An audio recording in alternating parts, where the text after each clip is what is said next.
domin buɗe existing project ko project wanda ka taɓa yi a baya, za ka danna kan wannan open button da ke jikin PLANSWIFT main menu.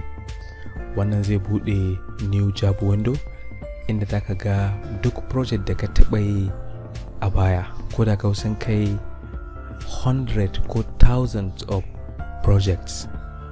Now kamar yadda muka magana, duk project ɗin da ka yi saving, software na saving ɗin shi ne a cikin wannan local ɗin, har sai dai idan kai ne kai adding more storage locations a cikin setting, inda software za ta dinga tambayan ka ka zaɓa ɗaya daga cikin storage locations da kake da domin ka yi saving projects ɗinka. Amma by default wannan local storage location ɗin shine kaɗai software ke da. Now idan kana da 100 ko thousands of projects, zai yi wahala ka nemo project ɗaya da kake nema wanda kake son ka buɗe ka ci gaba da aiki a kai. For that reason za ka iya amfani da wannan search bar ɗin domin ka yi searching by name ko description na previous ko project da ka taɓa yi cikin sauƙi.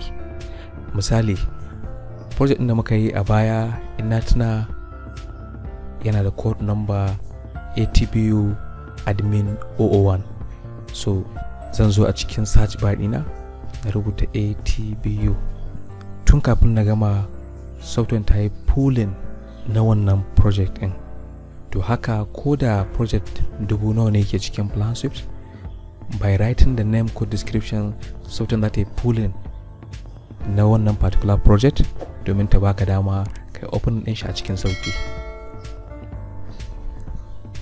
Now domin mu buɗe previous project da muka taɓa yi a baya, za mu zo directly kan project da muke nema, mai clicking, sannan mu zo mu danna open job.